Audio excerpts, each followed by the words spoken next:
Muy bien, hablamos de la necesidad de usar controladores digitales, más no controladores analógicos, principalmente porque en la práctica son los controladores digitales los que se implementan, más no los analógicos. Existen algunas aplicaciones todavía viejitas que utilizan controladores analógicos, es cada vez menos frecuente. Ciertamente que por aquí les podría mostrar una fotografía antigua de un HMI, entendiéndose por HMI, un interfase hombre-máquina en industria, muy viejito y uno moderno en la misma industria. Se trata de una industria de cemento. Muy bien. Miren, este HMI está bastante viejito. Podemos mirar acá que los niveles de ciertos procesos, al igual que los controladores, a pesar de que los controladores están reemplazados, estos son controladores Honeywell automáticos que tienen algoritmos PID internamente. Una vez que estos controladores trabajan y realizan un cálculo, lo que finalmente hacen es actualizar una señal de salida compatible con niveles industriales que puedan conectarse a un actuador. Típicamente los niveles de salida son 0 o 10 volts o una señal de corriente entre 4 y 20 miliamperes.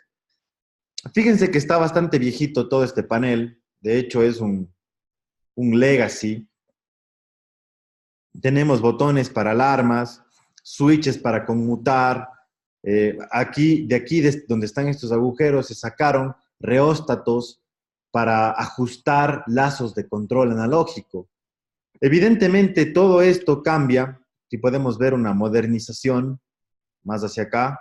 Este es un pantallazo de lo que se tiene ahí como HMI. Miren, a diferencia de lo que se veía antes, que el HMI estaba como dibujado en madera, ahora acá vemos un HMI moderno en un computador, en el que los cambios de las consignas y las actualizaciones de los controladores se realiza a través de la comunicación en un sistema de manufactura controlada por computador, ERP, así se llama, perdón, SIM, arquitectura SIM, en el que el nivel 3, que es el sistema SCADA, se comunica con los niveles inferiores, donde está un nivel de control, los PLCs, y un nivel de planta, donde están sensores y actuadores.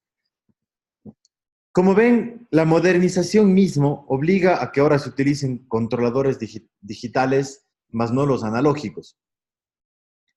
La potencialidad que han ganado los dispositivos de cómputo, principalmente los procesadores embebidos, ofrecen muchísima flexibilidad para, usando el mismo hardware, obtener diferentes resultados únicamente con el cambio o la actualización de ciertas líneas de código.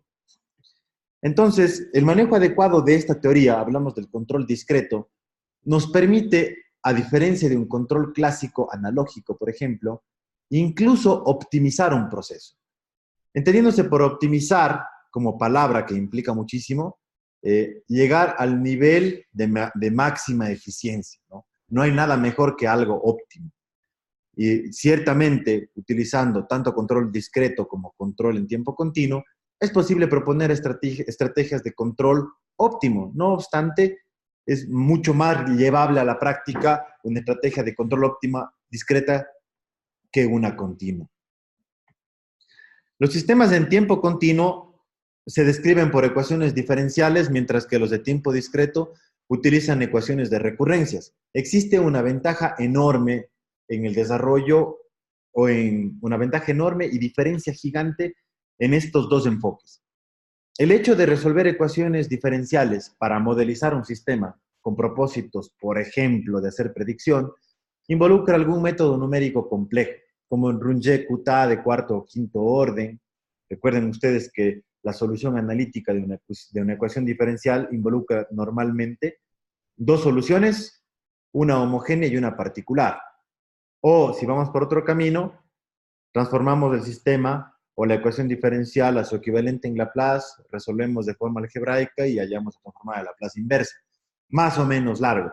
Sin embargo, una ecuación de recurrencias es la versión discreta. Cuando muestreamos de forma correcta un sistema, se resuelve únicamente por sumas y restas y ponderaciones específicas de una ecuación de recurrencias en su modalidad más simple, que es la de coeficientes constantes. Entonces se ve que existe un enorme avance en el cómputo del cálculo de una ecuación diferencial con relación a una ecuación de recurrencias, y ese es el motivo por el que el control discreto, por ejemplo, se usa más que un control analógico en la práctica. Esta gráfica representativa corresponde a un proyecto específico desarrollado a nivel de consultoría para el seguimiento de un punto de consigna en una aeronave de vuelo autónomo, ¿no? Únicamente aquí se está viendo el ángulo de un alerón. Fíjense que para hacer el diseño como ingeniero de control, entre otras cosas, se necesita en principio, sobre todo en un análisis de este tipo, en el que pretendemos con el mismo hardware obtener diferentes desempeños previo a su implementación y estudio, en una herramienta de simulación, por ejemplo, suele ser útil contar con un modelo. La forma más simple de modelar un sistema puede ser usada con una teoría de identificación gráfica. Miremos un ejemplo. A ver, por aquí había la opción de... aquí está.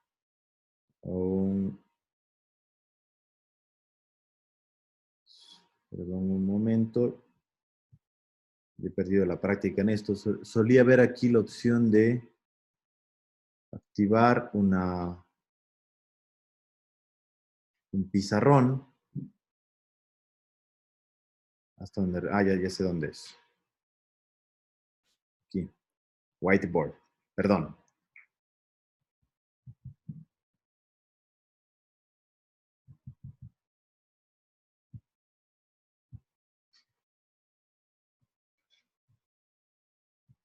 Ahí está.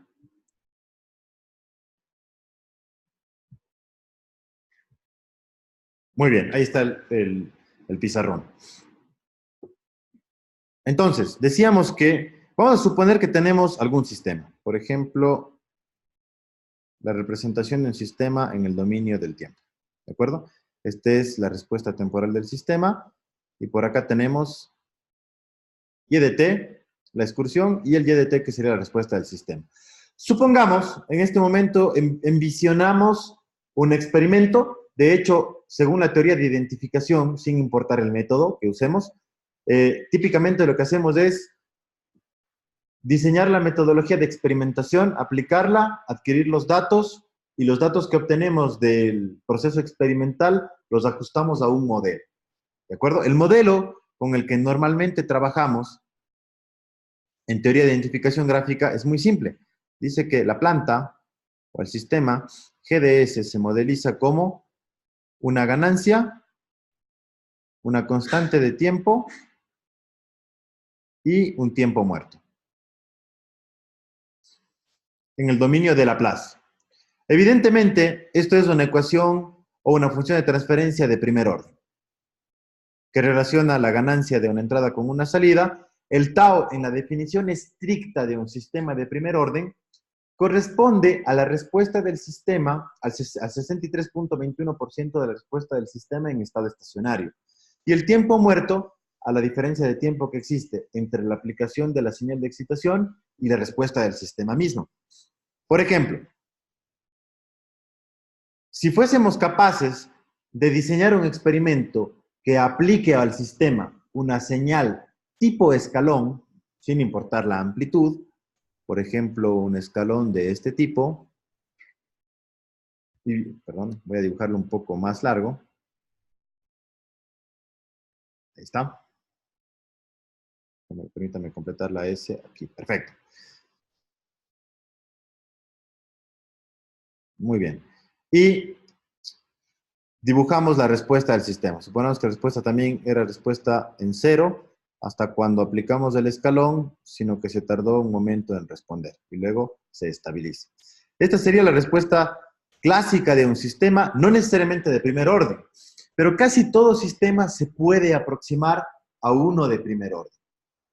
Y si lo aproximamos y somos capaces, además de llevar a cabo este experimento, evidentemente este experimento se llama respuesta del sistema a un escalón. ¿De acuerdo? Si somos capaces de llevar a cabo este experimento y de obtener los datos del proceso, de manera relativamente sencilla es posible ajustar la realidad que miramos en el experimento con relación a lo que tenemos en el modelo. Muy fácil. Hemos aplicado aquí un cambio de amplitud a la señal de excitación, ¿no es cierto? A la que le vamos a llamar delta U. Y evidentemente también es posible identificar un cambio de amplitud en la señal de salida. De esta manera es muy sencillo llevar a cabo el cálculo de la ganancia, que de forma natural, por definición, sería el cambio de la salida entre el cambio de la entrada. No tiene unidades, ¿no? Sería adimensional.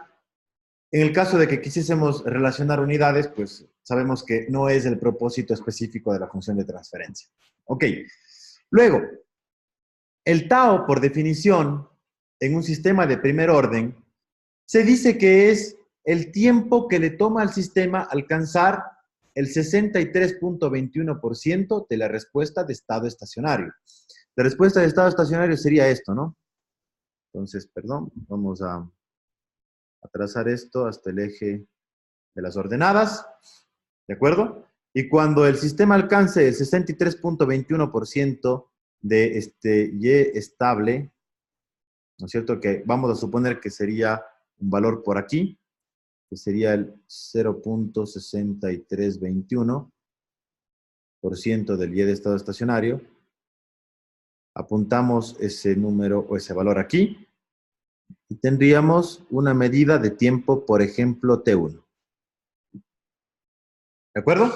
Luego, es relativamente fácil envisionar o definir el tiempo muerto.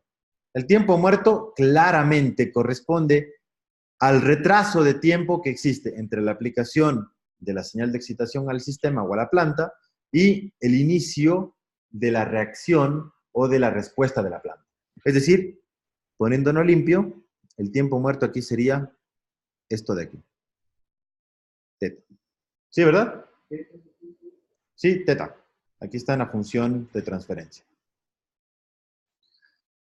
Evidentemente, el tau que está aquí correspondería al inicio, o cuando termine el tiempo muerto y este tiempo T1, donde que el tau, evidentemente, sería o correspondería a este valor. Y fíjense que con algo muy sencillo, con un concepto estrictamente simple, muy sencillo, es posible modelizar un sistema, cualquiera que este sea. Y si contamos con un modelo más un software que nos permita alguna asistencia en la simulación o en el diseño del sistema de control, podríamos llevar a cabo muchas comparaciones de diferentes algoritmos de control en función de un modelo y luego implementar. ¿De acuerdo? Lo que había propuesto hace rato. Muy bien, permítame aquí, vamos a volver. Quitamos el whiteboard. A ver, si quitamos el whiteboard. Y volvemos a las láminas. Estas. Muy bien. Ya de vuelta aquí. Entonces, este estudio está llevado a cabo con un modelo que básicamente es el estudio del servomecanismo de movimiento de un alerón para una referencia en radianes específica. Un radián, por ejemplo, en este caso particular. Y fíjense que incluso cuando tenemos perturbaciones, en este caso en la simulación, se han probado diferentes estrategias. Una de estrategia de control antialimentado, al ratito miramos de qué se trata. Una estrategia de retroalimentación en la que el diseño se basa en la ubicación de polos utilizando el lugar de raíces. Y una estrategia de control óptima, el QR, que significa regulador lineal cuadrático. En los tres casos, antes de llegar a la consigna, las tres respuestas con diferentes tiempos de establecimiento y sobreimpulso alcanzan la referencia. La gran diferencia se ve ante una perturbación. Fíjense que con una perturbación lo que pasa es que el sistema de color rojo que corresponde al controlador óptimo nos ofrece el mejor desempeño. Y de hecho, al menos en comparación con esos tres, se entiende que optimizaríamos el sistema usando el mismo hardware, pero otro algoritmo. Gran y tremenda ventaja de un sistema de control digital sobre uno analógico. En el caso de un sistema analógico, implementar otro controlador implicaría un cambio en el hardware. Evidentemente, se suma a las razones por las cuales hemos mencionado que el control discreto es el que se implementa en la práctica, más no el analógico. Muchísimas teorías se desprenden del control digital y en su aplicación sobre todo.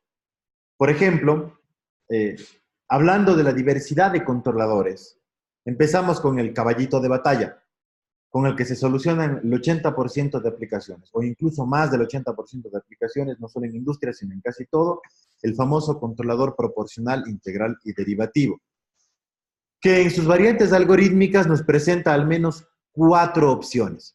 El controlador proporcional, un proporcional integral, un proporcional derivativo y un proporcional integral derivativo. Fíjense que es más o menos diverso y tenemos para cubrir diversos requerimientos al menos 4 algoritmos, que parten de uno solo con variaciones relativamente sencillas. Luego tenemos otras alternativas en control, sobre todo control inteligente. Por ejemplo, hay control utilizando lógica difusa, control neuronal, control probabilístico usando redes bayesianas, control en espacio de estados utilizando el enfoque de realimentación de estados, se parece a un control proporcional, controladores polinomiales, entre los que se destacan controladores dead-bit o de un paso, controladores con el enfoque de Kalman, Dahlin, RST, controladores óptimos o como el regulador LQR, de modelo predictivo, no lineales, diseñados con el enfoque de Lyapunov, o de modos deslizantes, adaptivos, etcétera, etcétera, etcétera. Además, a todas estas estrategias que hemos mencionado aquí, que como ven son diversas y muy potencialmente llevables a cabo de forma algorítmica, es posible modificar su estructura en función de información adicional. Es decir, si de alguna forma, dado que trabajamos con conjuntos de números, porque discretizar una señal involucra llevarla de tiempo continuo a tiempo discreto y trabajarla en tiempo discreto, además, nos permite definir un conjunto como perteneciente o no a una operación sin falla y a otro conjunto como operación con falla. A eso se le llama identificación de fallas. Cuando podemos identificar una falla y luego postprocesarla para tomar una decisión, además, es posible formar estrategias de control tolerante a fallas, que tienen aplicaciones diversísimas y bastante interesantes desde la perspectiva de seguridad, que las vamos a tratar un poquito más adelante cuando veamos la arquitectura de un lazo de control digital. Muy bien. Ahora, continuando con esto. Cuando tenemos una actividad específica o puntual como ingeniero de control, como ingenieros de control, típicamente nos enfrentamos a un proceso. Quizás la base que rige el diseño de un controlador de buen desempeño involucra entender el proceso de forma correcta, número 1, y también seleccionar las variables de control de forma adecuada. Existen otras condiciones que también tienen que ser satisfechas, como por ejemplo, que la instrumentación funcione bien y no tenga errores exagerados, por ejemplo, de incertidumbre o demasiada o poca resiliencia al ruido. Imaginen ustedes que hiciésemos un control, como los controles cruceros de los coches automáticos, para mantener la velocidad constante en el vehículo mientras vamos en autopista. Y el objetivo es mantenernos a 90 kilómetros por hora para cubrir con la regulación de tránsito y no ser multados. Estaría muy bien, un controlador proporcional, por ejemplo, pudiese hacer el trabajo, o un controlador de lógica difusa, que es el que típicamente se usa. Pero imaginen qué pasaría si el velocímetro tiene error y tuviera un desplazamiento de 20 kilómetros por hora. Es decir, en lugar de medirnos 90, realmente estaba midiendo 110. Evidentemente, el controlador sería capaz de cumplir con el objetivo de control, pero el sistema en general estaría fallando en el propósito específico de control. Existen formas de lidiar con estos problemas. Y a eso se dedica, por ejemplo, el control tolerante a fallas, pero para no llegar a ese enfoque, es muy importante la instrumentación en un proceso. ¿De acuerdo? Lo que tenemos ahora mismo enfrente se le conoce como un diagrama de instrumentación y procesos. Antiguamente se le conocía como diagrama de instrumentación y tuberías, es Piping and Instrumentation Diagram. Vamos a apuntar aquí, al menos las siglas. Permítanme cambiarle de mouse a este de aquí. Muy bien. Este diagrama de aquí se llama diagrama, vamos a escribir por acá abajo, P, AN y D.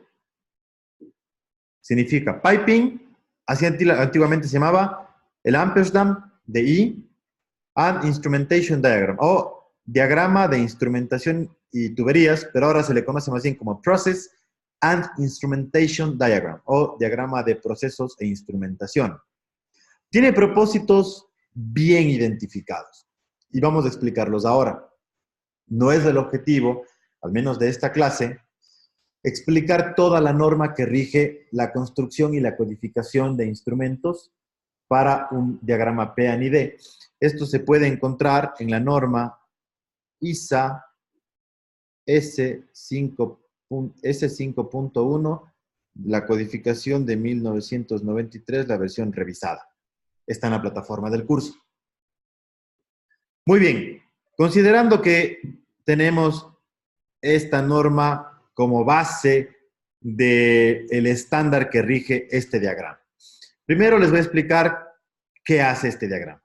Muy bien, resulta que el diagrama que tenemos aquí enfrente corresponde a un sistema de control de temperatura a través de un intercambiador de calor, ¿de acuerdo? Cuyo propósito es mantener la temperatura de un aceite de un depósito frío a la salida del intercambiador en una consigna específica. ¿De acuerdo? Ahora bien, ¿cómo funciona esto? Este es el diagrama del intercambiador de calor. Es un intercambiador de calor de radiación. Hagan de cuenta que de radiación significa que el aceite frío pasa aquí por varias tuberías de esta forma, como si fuesen muchas veces. ¿De acuerdo? Y de ingreso al intercambiador tenemos tenemos vapor a alta temperatura, que evidentemente calentaría las tuberías por las que pasa el aceite y tendríamos una temperatura de resultado a la salida. Ahora bien, la temperatura se está controlando de forma indirecta a través del intercambio de temperatura que existe entre el aceite frío y el vapor caliente. Es decir, si llenamos la cápsula o el habitáculo del intercambiador de calor con más vapor y más presión, evidentemente la temperatura sube. Y si tenemos menos vapor, evidentemente la temperatura es más baja. Eso quiere decir que la variable con la que controlamos la temperatura corresponde al flujo de vapor que pasa por esta tubería de aquí. ¿Se entiende? Muy bien. En automatización, sobre todo, existen nomenclaturas muy bien marcadas. La primera es SP, que significa set point o punto de consigna. Voy a dibujarlo un poquito más hacia acá para tener espacio. Aquí tenemos SP, que significa consigna, ¿no? En inglés, set point, que le llamamos consigna, ¿de acuerdo? De hecho, en sistemas de control clásicos, por ejemplo, normalmente a esta variable, cuando codificamos un diagrama de bloques, la llamamos referencia o RDT. ¿Sí, verdad? Existe otra variable que se llama PV y CV. El PV codifica lo que en inglés significaría process variable o variable de proceso o también salida, ¿no? Lo que pretendemos controlar. En la codificación de un diagrama de bloques, este sería el YDT. ¿De acuerdo? Y tenemos la variable de control o el control variable. Lo que codificaría efectivamente la señal de control o la variable de control. Esta sería la UDT en la codificación de un diagrama de bloques. ¿De acuerdo? Fíjense que aquí, identificando esto, vamos a ponerle con otro color. este de aquí. La variable de la set point sería temperatura, ¿verdad? En grados centígrados. La vamos a colocar en algún lado en el controlador. La variable de proceso, evidentemente, también es temperatura. Esta es una temperatura de referencia y esta es la temperatura de salida.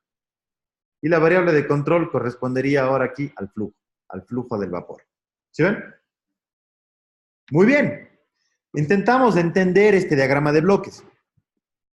Permítame abrir de nueva cuenta vamos a cambiar esto a mouse y vamos a abrir otra vez el pizarrón. Que no se olvide el proceso que tenemos ahí, ¿de acuerdo? Muy bien, aquí hagámonos despacio, vamos a dividir esto. Y fíjense que tenemos, entonces, el proceso o el intercambiador, aquí vamos a dibujar el intercambiador, ¿no es cierto? Este recibe como variable de control variable, recibe un flujo y nos devuelve una variable de proceso, un process variable. ¿Estamos claros? Muy bien. Ahora, este flujo variable, para controlar la temperatura, evidentemente la temperatura requiere de ser medida, ¿no? Proviene de un controlador. Vamos a poner aquí un controlador 2 le vamos a poner. Y este controlador 2, al menos en una arquitectura de control clásica, procesa una señal de error. Un error 2. Como controla flujo, ¿no es cierto? Tendríamos un lazo de control interno. ¿Se ve? Y la salida del flujo de referencia que pretendemos tener aquí para este lazo de control interno proviene de un segundo controlador o de un controlador 1 en jerarquía. Y evidentemente este controlador devuelve esa referencia en virtud de la respuesta del proceso, que es temperatura. Aquí tendríamos el set point. ¿Se entiende? Esta arquitectura que acabamos de formar aquí,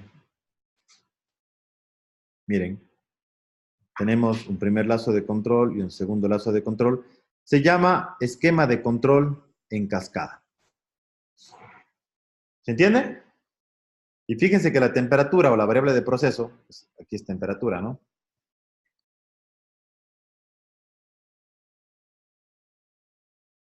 Se controla con una variable de control que en este caso es flujo. Aquí tenemos un controlador en un lazo interno y el controlador de lazo externo es el que se encarga de procesar la variable de salida con un set point, que evidentemente el set point también maneja temperatura. Ahora bien, este diagrama de bloques de un sistema de control se entiende. Lo que les decía, como ingenieros de control, para dar solución a una automatización o a un diseño de un esquema de control específico, el primer paso es entender el proceso. Ahora bien, supongamos que esto está claro, ¿no? Sería bueno, o de hecho es buena idea, además, entender el proceso.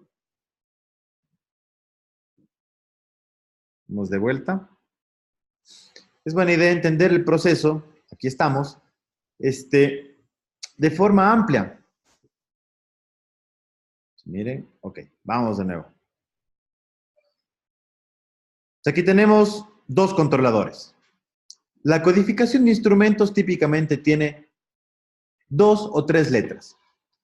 La primera letra corresponde a la variable física y las siguientes 2 corresponden a modificadores. Por ejemplo, este instrumento de aquí que tiene la codificación T y C corresponde la T a temperatura, la I indicador y la C a control. Es decir, este instrumento de aquí corresponde a un controlador indicador de temperatura. Y evidentemente, para controlar temperatura, recibe una señal eléctrica de el instrumento T y T. T para temperatura, I para indicador y T de transmisor. Y esto está directamente conectado a la salida del intercambiador. Es decir, este instrumento TIT que pertenece al proceso 301 en una codificación serial, que es la que tenemos aquí, es el proceso 301, posiblemente lo que nos esperaríamos mirar en la práctica a la salida del intercambiador de calor es un instrumento que tiene un indicador de temperatura. Localmente podríamos observar la temperatura, posiblemente no esté accesible, y además envía una señal de corriente posiblemente de 4 a 20 miliamperes hasta el gabinete donde se encuentra el controlador o el PLC. ¿De acuerdo? Y luego, el control de flujo que controla la temperatura se realiza con una electroválvula. Y de hecho esta electroválvula tiene una señal neumática. Estas son las dos líneas que se muestran aquí. Y evidentemente el sistema neumático tiene un conversor de señal de corriente a señal neumática. Es una electroválvula o una válvula neumática eléctrica. ¿De acuerdo? Y fíjense que la salida de esto es del lazo secundario de control que tiene la codificación F y C. De controlador indicador de flujo del proceso 201. 201 a flujo, 301 a temperatura. ¿De acuerdo? Muy bien. ¿Está claro este proceso? Hay que leerse la norma, la ISA S5.1 para entender a detalle la codificación de instrumentos, y en la plataforma de cursos, del curso se encuentra ya esa lectura. Les recomiendo el libro de Antonio Creus, está también disponible en la plataforma, el capítulo número 1, que tiene el resumen, la síntesis de la norma en español, bajo el apartado que se llama codificación de instrumentos. Ahí viene todo el detalle. Hay algunas cuestiones adicionales que se muestran aquí y son de interés, o merecen la pena al menos mencionarlas. Oh, perdón, ahí está.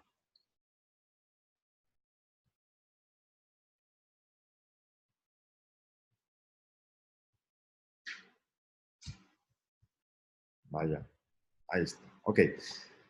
Por ejemplo, fíjense ustedes que sobre el sistema podríamos tener perturbaciones si, por ejemplo, abriésemos alguno de los habitáculos en caso de que esto tenga y entre una corriente de aire fría. Tendríamos una perturbación que posiblemente sea compensada con una apertura de la válvula luego de que se calcule el algoritmo en cascada, ¿sí? Este de aquí devuelve la consigna a este controlador y este nos diga qué flujo requiere controlar o debe tener como referencia al electroválvula. Es decir, puede tolerar perturbaciones de forma más o menos eficiente este esquema de control. ¿De acuerdo?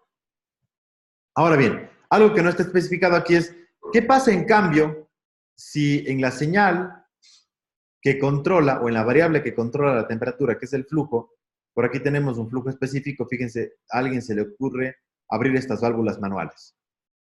Evidentemente eso afecta el flujo de esta tubería y en consecuencia afectaría la señal de control que controla la temperatura. Y no hay nada que le avise a este sistema que esto está pasando. Hasta un instante cuando después se vea que este flujo de aquí tenemos un medidor de flujo, aquí está flux transmitter, el transmisor de flujo, que devuelve la retroalimentación de flujo a la configuración en cascada, hasta cuando se le dice que existió una caída de flujo y evidentemente hay recién reacciones, pero va a haber aquí un desempeño más o menos bajo cuando hay una perturbación sobre esta línea. Bueno, eso se puede corregir con una estrategia de control antealimentada. Queda como lectura y como curiosidad de cómo hacerlo.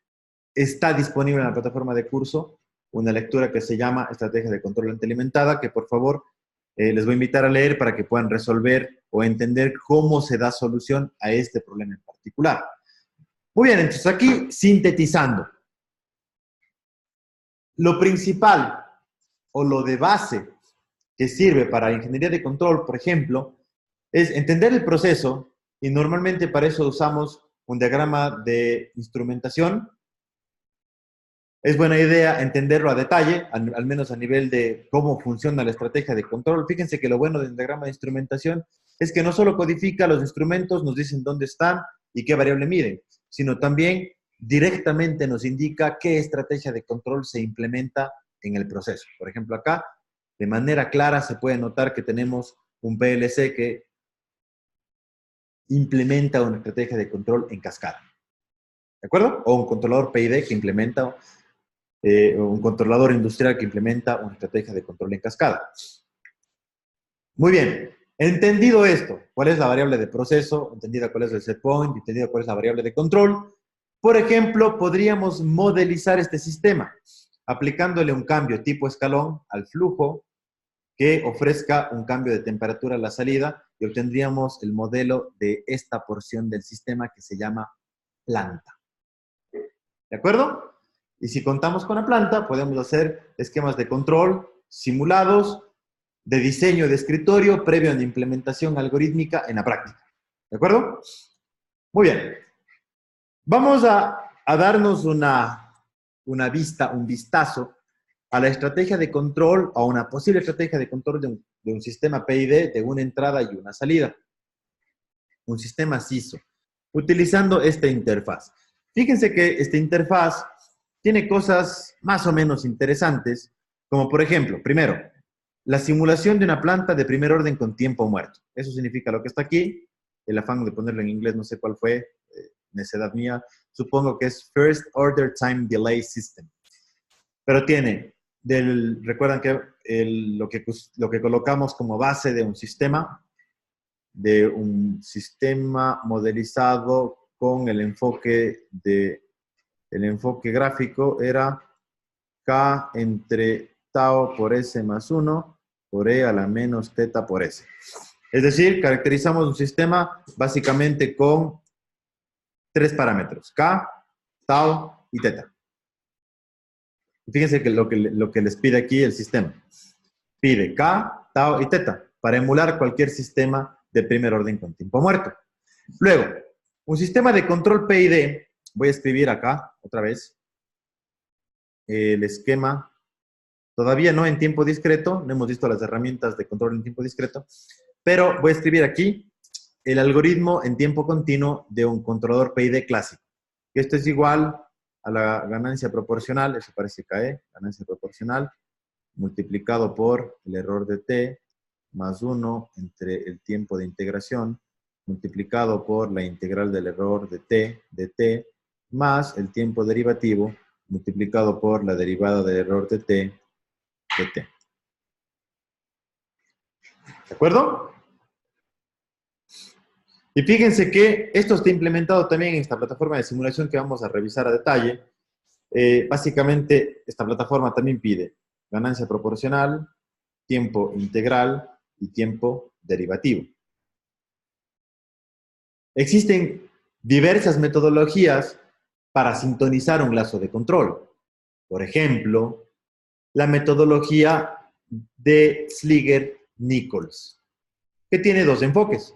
Un enfoque que se le conoce como respuesta al escalón. Es decir, si aplicamos la respuesta al escalón de un sistema, que igualmente lo haríamos para identificarlo de forma gráfica, con una relación muy simple, echamos a andar el método de sintonización.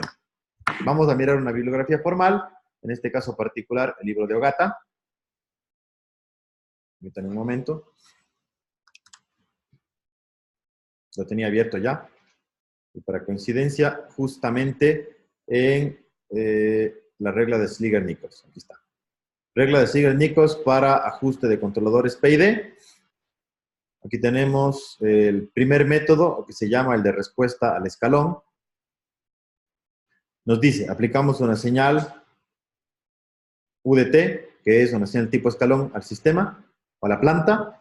Medimos la respuesta y obtenemos una respuesta similar a la que está aquí. Algo parecido a lo que dibujamos en el pizarrón. Y luego, ¿qué? Hallamos el tiempo muerto trazando una línea tangente que corte con el eje del tiempo, y eso corresponde al tiempo muerto, o a L, que le llaman aquí.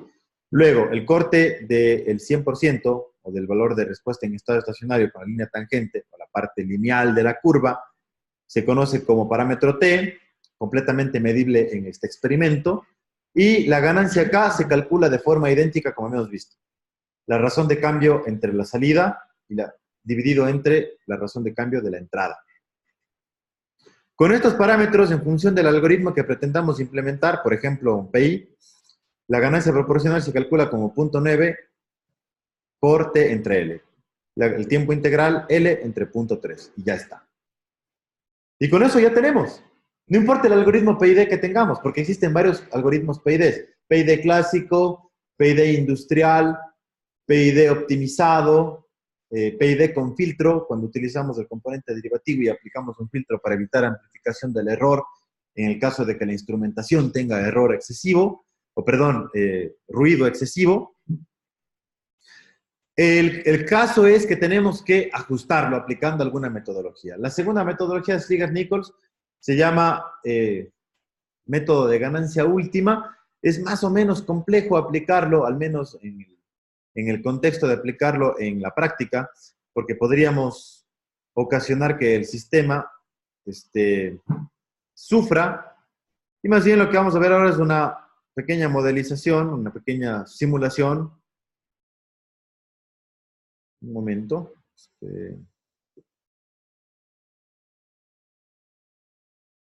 Vamos a abrir este archivo de simulación. Está en LabVIEW, la versión 2013, perdón. Si tienen cualquier versión de LabVIEW de 2013 en adelante, van a poder abrir este archivo.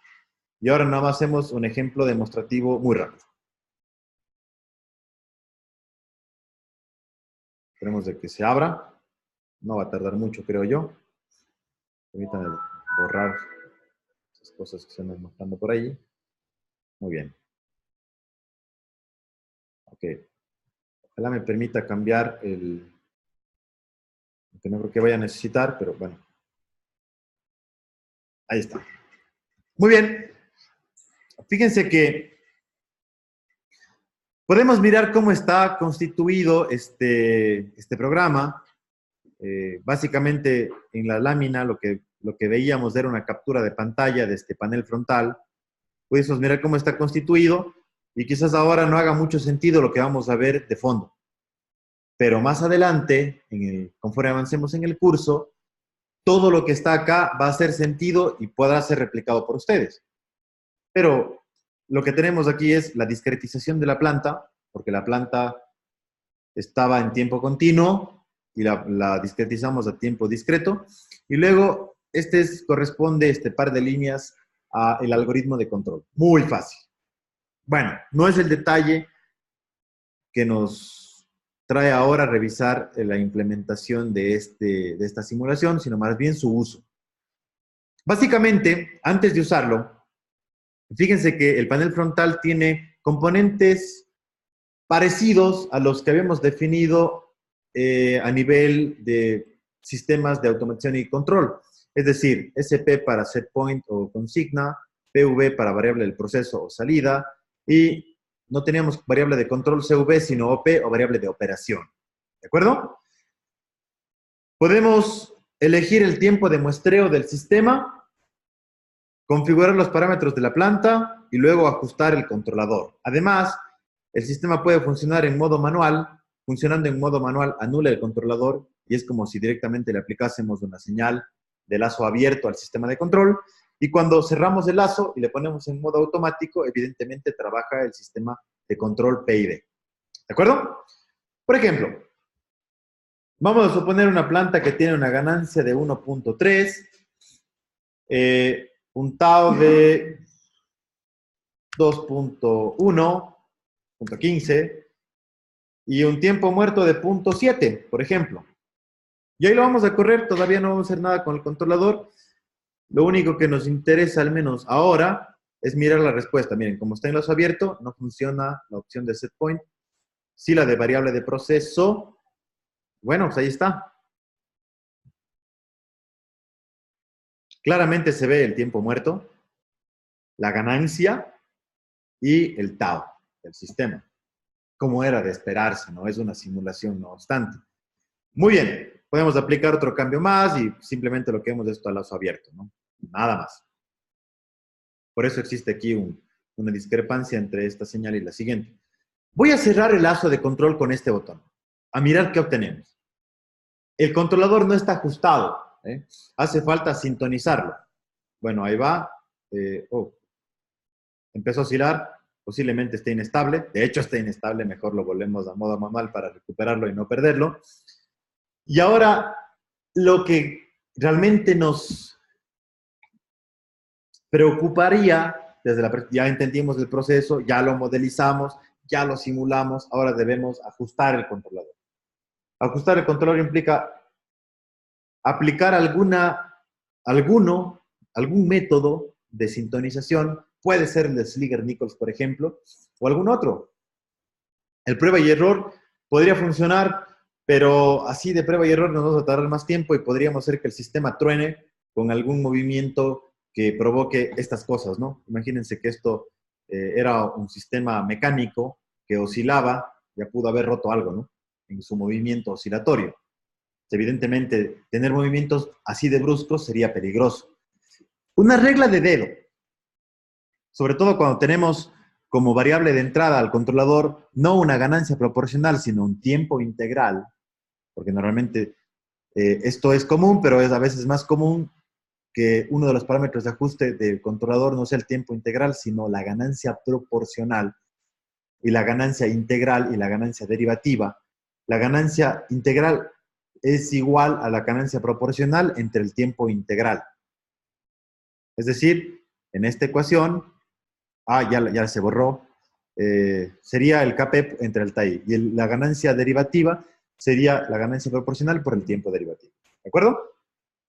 Pero bueno, aquí tenemos una constante de tiempo integral. Cuando esto pasa, sintonizar esto se vuelve relativamente sencillo si somos conservadores. Por ejemplo, una ganancia proporcional pequeña, número 1, fíjense aquí fue 0. Bueno, vamos a ponerle 0.1, no tan pequeña, considerando que la ganancia es 1.3. Y un tiempo integral lo ponemos parecido a la constante tau del sistema. Se supone que si estudiamos el sistema antes y lo modelizamos de forma gráfica, conoceríamos aproximadamente el tau del sistema. Pero bueno, hay incertidumbre también. No es que sea, por ejemplo, en este caso 2.15, si es que esto proviniese de un modelo subyacente. Suponemos que tenemos incertidumbre y no sabíamos que era 2.15, sino algo aproximado. Vamos a ponerle aquí 2. ¿De acuerdo? Porque no sabíamos que era 2.15, ¿no? Más o menos. Y es un PI nada más ahorita. Luego ajustamos el componente derivativo si quieren. Entonces cambiamos esto a modo automático. Se empieza a ajustar. Un poco lento, pero se ajusta de cualquier forma. Dependerá del tipo de sistema que tengamos, ¿no? Si es un sistema de control de temperatura, normalmente sus sistemas son lentos. Si es un sistema de control de nivel, en función de el área o el volumen del tanque, también podría ser lento. El caso particular aquí es que, a diferencia de que antes fue con cualquier cosa el sistema inestable, cuando lo cerramos del lazo de control, ahora es estable. ¿Sí ven? Y si ustedes recuerdan, desde la perspectiva de control clásico, vamos a aplicar aquí un cambio de referencia, nada más para verificar de que esto está funcionando. Nos decía, por ejemplo, el método de lugar de raíces, que si variamos un parámetro constante de lazo cerrado, normalmente este mueve las raíces y cambia la respuesta del sistema. Eso pasa aquí y tiene relación directa con la ganancia proporcional, por ejemplo. Si variamos la ganancia proporcional, posiblemente lo que hacemos es mover los lazos, mover los polos del lazo cerrado y en consecuencia redefinimos la respuesta del lazo cerrado del sistema. Si me ocurre que es muy lento y lo quiero hacer más rápido, entonces lo que hago es aumentar la ganancia proporcional posiblemente, o modificar la ganancia proporcional. Esperemos de que se estabilice. Bueno, vamos a ponerle un valor de 1. Veamos si es que aumenta la velocidad. Aumentar la velocidad también implicaría, por ejemplo, modificar la ganancia o el tiempo derivativo. Pero fíjense, bueno, aquí tuvimos un sobreimpulso pequeño y fue ostensiblemente más rápido, ¿no? Voy a aumentar más todavía la ganancia proporcional, posiblemente esto ocasione un sobreimpulso más grande. Y fíjense que básicamente lo que tenemos ahora es, pues bueno, haber movido o desplazado los polos del lazo cerrado del sistema, como nos dice la teoría de ubicación de polos, y pasamos de tener un sistema sobreamortiguado o críticamente amortiguado a uno subamortiguado. Y básicamente este es el diseño, o esto es en lo que en la práctica se hace. Estudiamos el sistema, lo entendemos, lo modelamos o lo modelizamos y en consecuencia de un modelo gestionamos y diseñamos un sistema de control. Luego llevarlo a la práctica, pues es otro rollo, ¿no? Vamos a pausar este momento. En síntesis, entonces, una vez que tenemos esto diseñado, lo podemos implementar. En el caso de sistemas de control discreto, y dado que el sistema estuviese ya operativo, esto implicaría programar un PID, un controlador PID, programar un PLC, por ejemplo. En el peor de los casos, reprogramar un hardware que ya esté instalado. No hay que mover nada a nivel de software, ¿no? Por ejemplo, aquí mismo podemos probar otras estrategias de control para esta misma planta si cambiásemos de esta línea de código por otra ecuación que represente otra estrategia de control. Esto es control discreto. Esto es ingeniería de control o básicamente esto es hacer ingeniería de control. ¿De acuerdo? Esta simulación también la tienen disponible en la plataforma del curso. Sería muy interesante que puedan replicar lo que acabamos de hacer acá, ¿sí? Con ejemplos específicos o con ejemplos de libro o con ejemplos propios, ¿sí? O ejemplos pasados de algún sistema. La idea es explorar la herramienta. Más adelante serán capaces de reproducirla, de programarla y no va a quedar nada suelto. Muy bien. Continuando. Hay lecturas recomendadas que evidentemente en función de lo que hemos analizado, se recomienda leer las estrategias de control avanzadas, si se llaman, que sería la configuración en cascada de sistemas de control, control antialimentado o el feed forward. Esas son recomendadas y las obligatorias son las que vienen marcadas en rojo. Identificación gráfica de sistemas, está en la plataforma del curso, sobre todo para el desarrollo de la tarea, y la norma ISA S5.1 que corresponde a la codificación de instrumentos. Muy bien, como introducción a sistemas de control discreto. Hemos hablado mucho acerca de todo esto. Resulta que la gran ventaja es contar con un hardware al cual le podemos actualizar algoritmos de manera que obtenemos diferentes desempeños. Incluso hablamos de la posibilidad de optimizar sobre algún índice. La buena noticia es que no solamente los sistemas son susceptibles de ser modelizados con teoría de identificación gráfica. También podemos modelizarlas utilizando otros enfoques que nos permitan particularizar, por ejemplo, variables de tipo económico. Por ejemplo, consumo. De manera puntual, vamos a hablar de un caso de estudio muy rápidamente, una aplicación de control digital, particularmente un control de modelo predictivo aplicado a la industria del cemento. Un momento, por favor.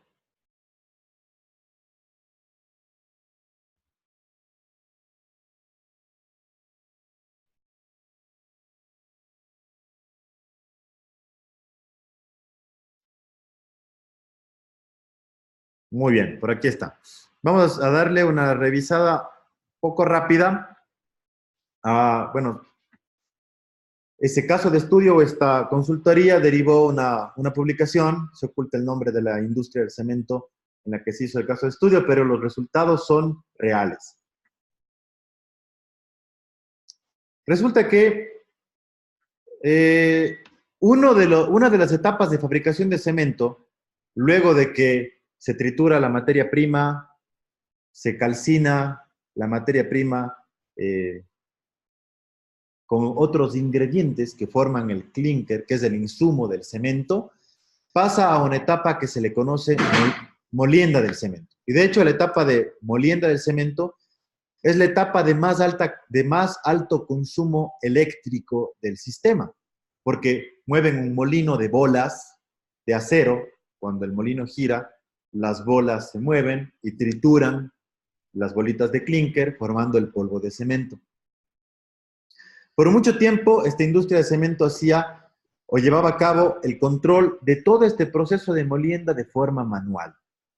Es decir, un operador se sentaba estaba frente al computador 8 horas y como la industria no paraba, habían 3 turnos rotativos, todavía existen, de 8 horas cada uno, es decir, 3 turnos por día. De manera que tenía un HMI parecido al que se muestra aquí. Y controlaban o regulaban la entrada de material al molino.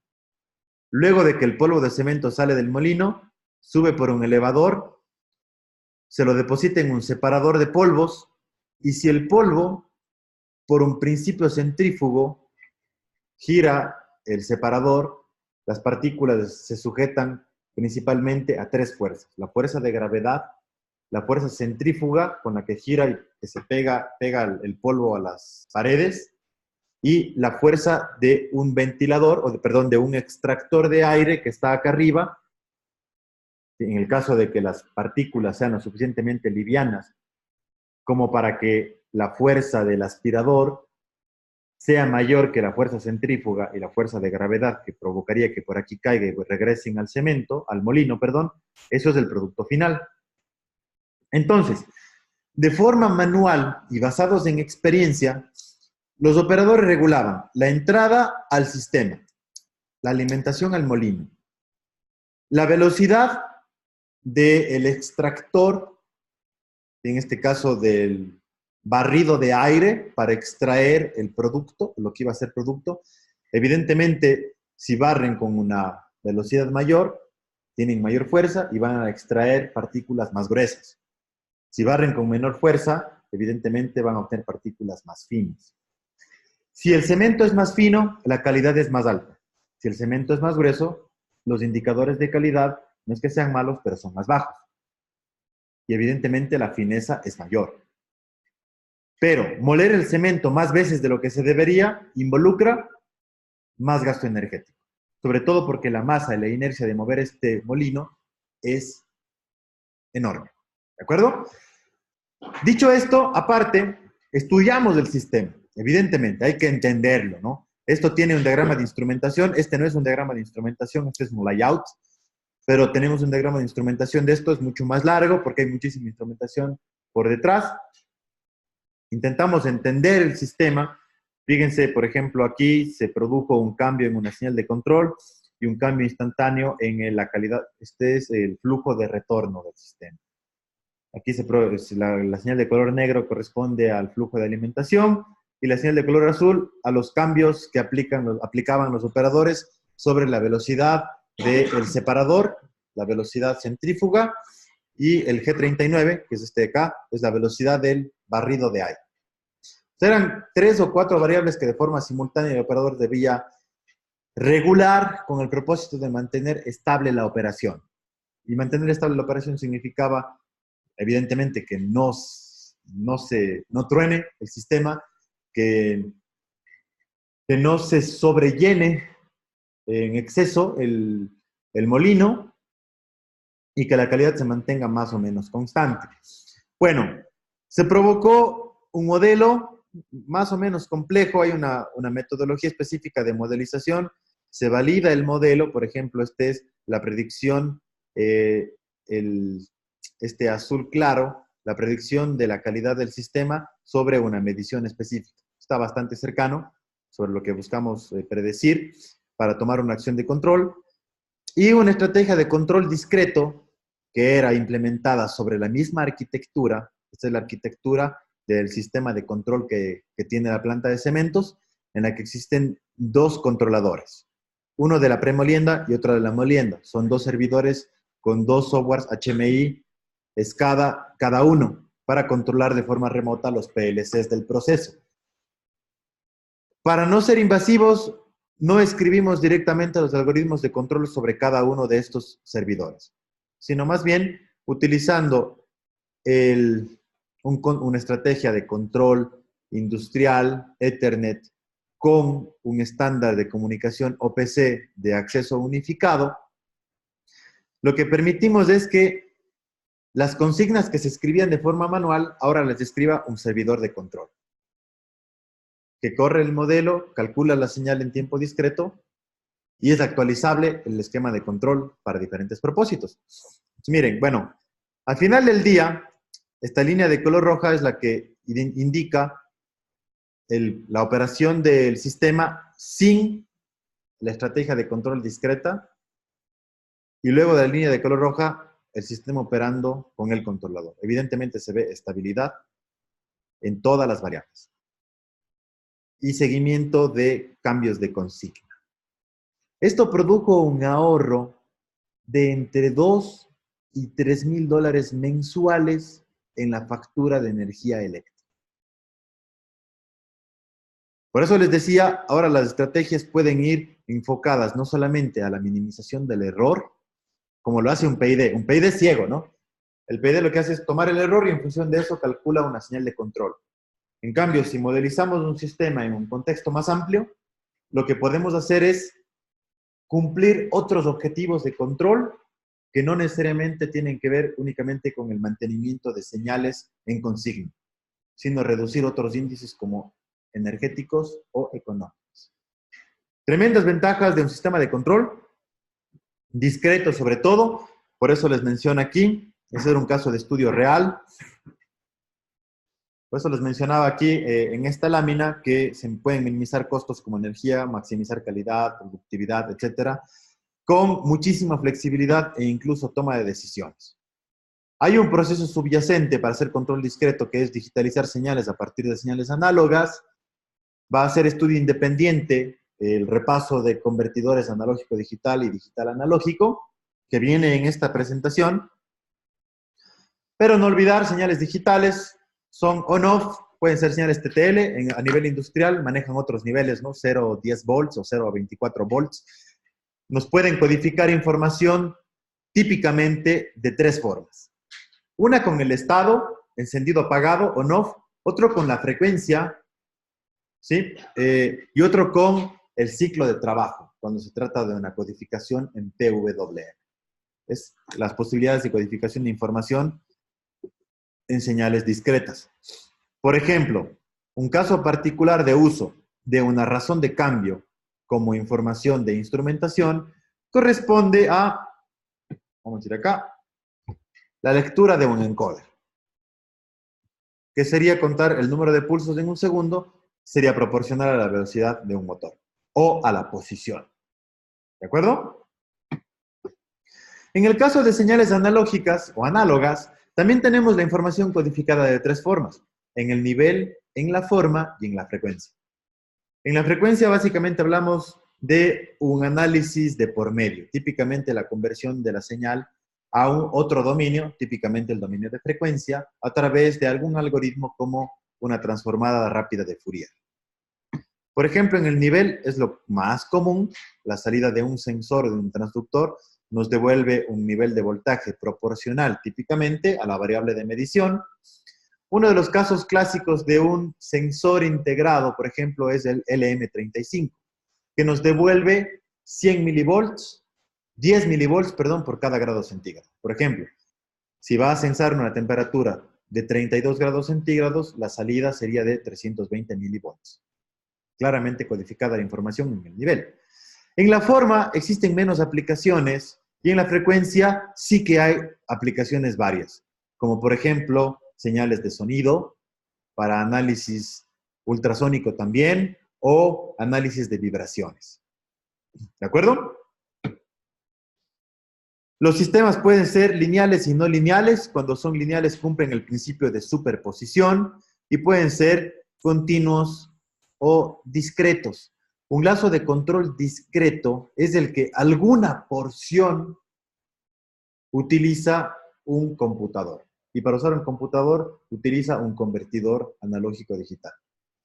Y de hecho, interactuar con el mundo involucra no solo convertir la señal de analógico a digital, sino también el resultado de cómputo, que es discreto, convertirlo a un valor analógico implementable en la práctica, comunicable con un actuador, es decir, un DAC, ¿no? Este es el lazo de control clásico de una entrada, una salida, por ejemplo. Algo muy interesante anotar aquí. Vamos a ver. Miren, tenemos el computador digital. Aquí, evidentemente, va el algoritmo, ¿no? El algoritmo puede cambiarse las veces que necesitemos para lograr propósitos diversos, productividad, optimización, etcétera, etcétera, ¿no? Luego, el cálculo del algoritmo, que todavía es un número discreto, requiere convertirse a un valor analógico, de manera que esto sea entendible por un actuador. Típicamente, al menos a nivel industrial, estas señales suelen ser de 4 a 20 miliamperes o de 0 a 10 volts. ¿De acuerdo? Esto actúa sobre el proceso. La planta nos ofrece señales que evidentemente son continuas. Tenemos un transductor de por medio. Por ejemplo, en el caso de temperatura, los transductores o los sensores que podemos usar son diversos. Para temperatura podemos usar sensores integrados, RTDs, termistores o termopares o termocuplas. Esto, antes de ingresar al sistema de cómputo, pasa por un sistema de conversión analógico a digital. Es muy importante elegir correctamente los convertidores y, sobre todo, respetar el criterio de Nyquist. Esto es clave, ¿no? La base de ser exitoso en el desarrollo de un sistema de control es considerar el criterio de Nyquist de forma seria, para evitar submuestreo. De hecho, normalmente, en esta arquitectura, el tiempo de muestreo con el que se discretizan las señales es el mismo tiempo de muestreo con el que las señales digitales se convierten en analógicas. Eso se debe respetar. Esto completa un lazo de control discreto. ¿De acuerdo? Ahora bien, la flexibilidad que nos devuelve esto es tan grande que podemos esto mismo escalarlo a arquitecturas mucho más complejas, como la que se muestra aquí, de un sistema de control tolerante a fallas. Bien, habíamos dicho que trabajar con señales discretas nos permite establecer conjuntos de señales.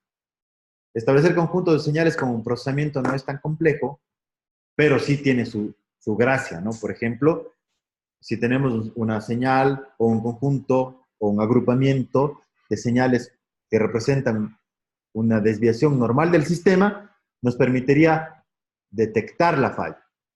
Y luego, si detectamos la falla, deberíamos procesar ese conjunto de señales para identificarla y saber qué tipo de falla es. Si eso es posible a través del uso de un mecanismo de reconfiguración, en tanto configuraciones feedback como antealimentados, tranquilamente podemos reconfigurar el sistema de control para tolerancia a fallas. Miremos un ejemplo de tolerancia a fallas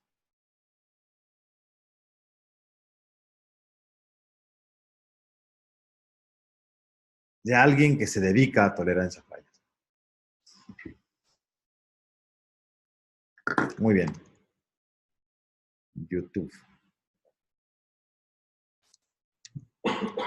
Ah, sí era este. Ok. Mira, vamos a buscar aquí. Hay un grupo de investigación en la Universidad de Concordia, en Canadá, que se dedica a hacer cosas muy interesantes en plataformas de vuelo autónomo, en UAVs. Por ejemplo, vamos a mirar este de aquí.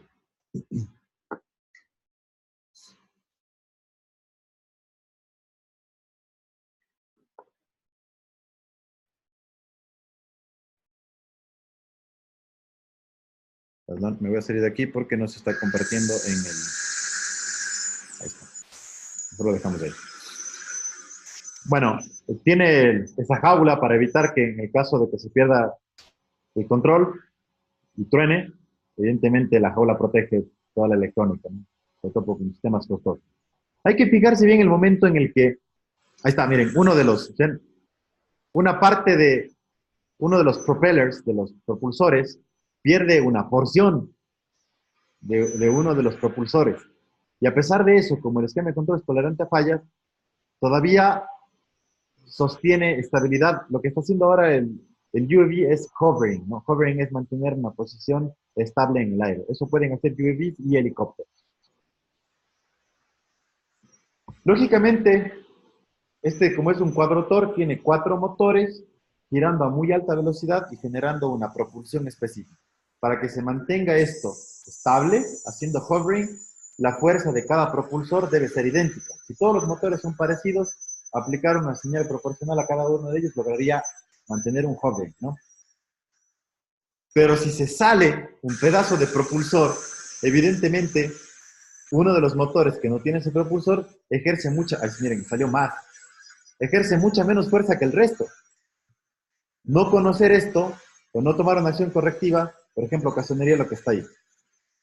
Bueno, va a tronar, ¿no? Ahora le va a aplicar la estrategia de control de ventas. Lo primero que vimos era un controlador clásico sin conocer la falla. El controlador sigue haciendo su trabajo, pero no supo que había falla, pudo tronar, ¿no? De hecho, se notaba que iba. Ahora, en cambio, conoce la falla, se degrada más o menos, ligeramente, diría yo, se degrada, ahí también salió volando, ¿no? Un pedazo de propulsor de alguno de los motores. Pero como conoce la falla, lo que hace es degradar la eficiencia del sistema en sacrificio de sostener o mantener estable el sistema.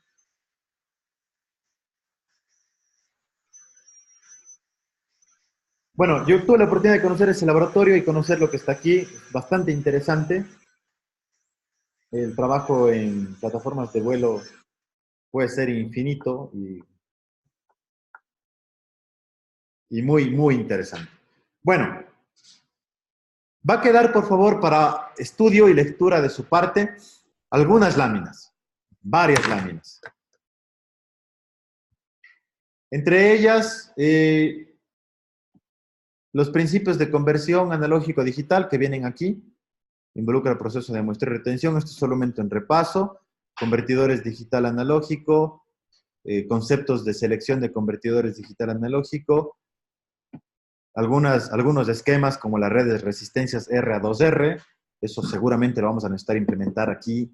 Es importante que revisen esto porque van a implementar un convertidor digital a analógico para actuar sobre un sistema específico analógico. Luego tenemos un convertidor analógico a digital. Muy importante respetar el criterio de muestreo de Nyquist. ¿Qué nos dice Nyquist? Si conocemos la máxima frecuencia de la señal o el ancho de banda de la señal, hay que muestrear como mínimo al doble de velocidad o al doble de la frecuencia de muestreo de ese ancho de banda de la señal. Por ejemplo, si queremos muestrear una señal de 60 Hz, según Nyquist, mínimamente la frecuencia de muestreo seleccionada sería 120 Hz. O el tiempo de muestreo, el tiempo de separación entre muestra y muestra, sería 1 entre 120. ¿De acuerdo? Quedaría algo así como 8.33 milisegundos. Muy bien. Bueno, aquí vienen algunos esquemas de conversión analógico-digital, recomendaciones de cómo evitar el fenómeno de alias.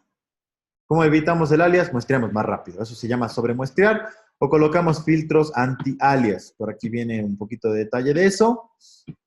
Y la tarea.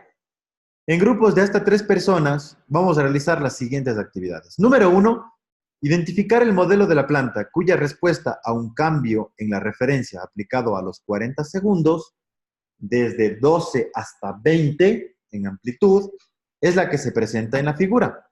Está aquí, miren. Se aplica a los 40 segundos. Evidentemente hay un tiempo muerto, ¿no? Se puede notar. Y aquí el delta U sería 20 menos 12. ¿Y el delta Y cuánto sería? Aproximadamente el valor de estado estable es 160 menos 60, o sea, sería algo así como 100.